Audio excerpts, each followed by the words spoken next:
भाविका। राधे राधे महाराज। राधे राधे महाराज जी।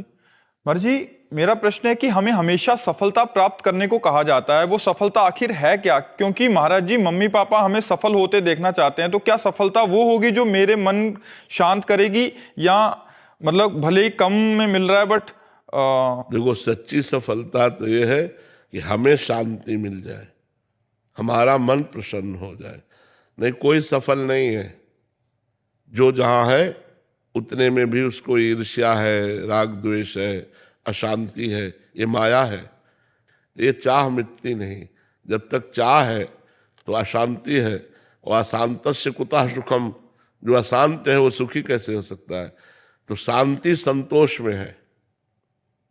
जितना प्रभु ने दिया है काफी है। अब हम अपने जीवन को भगवत मार्ग में लगाएं।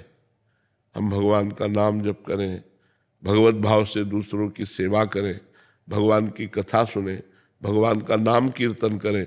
ये लक्ष्य है हमारा। हमारा मनुष्य जीवन का लक्ष्य है भगवत प्राप्ति। मनुष्य जीवन का लक्ष्य है परम सुखी हो जाना। मनुष्य जीवन का लक्ष्य है परम शांत हो जाना। ये सब भगवान में होगा, माया में नहीं होगा। माया में तो जितना मिलता जाता है उतनी अशांति बढ़ती जाती है। देखने में लगता है कि बड़े मौज में है, लेकिन अशांति बढ़ी ना।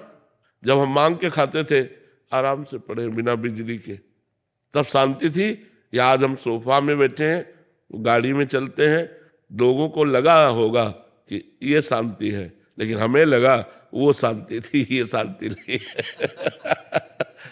समझ में आ रहा है ना? हाँ, लोगों को लगता है व्यवस्था शांति प्रदान करेगी। बढ़िया मकान हो जाए, बढ़िया गाड़ी हो जाए, बढ़िया सब परिवार सुखी हो, बड़ा शांति रहेगी। और ये सब हो जाए, फिर हमें बताना कब शांति रहेगी। क्योंकि हम दोनों पक्ष देखें तो अगर वास्तविक पूछो तो शांति उसी में है कि साईं इतना दीजिए जामे कुटुंब समाए, और मैं भी भूखा ना रहूं, साधु न भूखा जाए। ज्यादा मांग करने से अशांति ही बढ़ती है। तो इसलिए नाम जप करो और लक्ष्य बनाओ भगवत भजन, और जीवन में शांति होती है भगवान से। रुपया पैसा से शांति नहीं होती, पक्का समझ लो। कल आंसू गिरते थे जब कोई गुड़ दे देता, 2 रोटी दे दिया, या 1 मिर्च दे दी, 2 रोटी दे दिया, तो लगता तो भगवान कितना ख्याल रखते हैं कि हम भूखे ना रहे। और भगवान ने मुझे तो रोटी पाते पाते रोना आता था कि कितने कृपाल हो भगवान आप। अगर किसी ने 100 ग्राम मीठा दे दिया तो भगवान कितना प्यार करते हैं, इसको प्रेरित करके 100 ग्राम मीठा। अब आप 1 कुंतल मीठा रख दो आके, कोई हाँ ठीक है बांट दो सब, वो बात खत्म हो गई।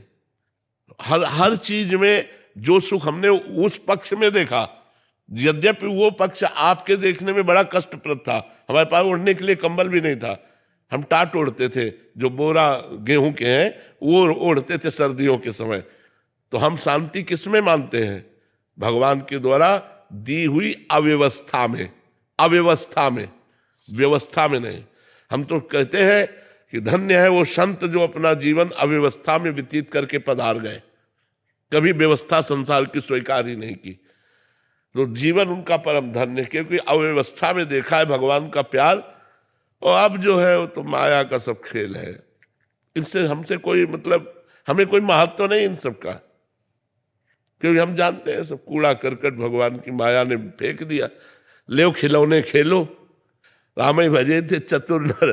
जो भगवान का भजन करते हो माया के खिलौनों में नहीं खुल रहे। तू अपना खेल विस्तार करती रहे और मैं अपनी जगह हूँ, अपनी जगह ही हूँ।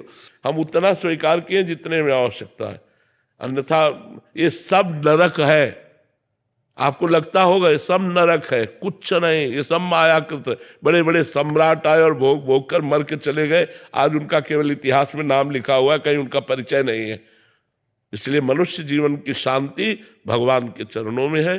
खूब नाम जप करो, और जैसी परिस्थिति में हो, बहुत अच्छी परिस्थिति में हो, परिस्थिति बदलने की मांग कभी मत करना भगवान से।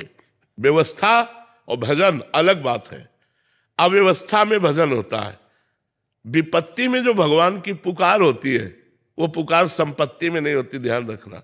जब कोई नहीं पूछता और 4 गाली लोग देते हैं, और फिर एकांत में बैठकर जब भगवान के लिए रोना आता है, तब लगता है नाथ मेरा इस जगत में कोई नहीं, कुछ नहीं प्रभु, मैं तो भिखारी आपके केवल चरणों का हूं।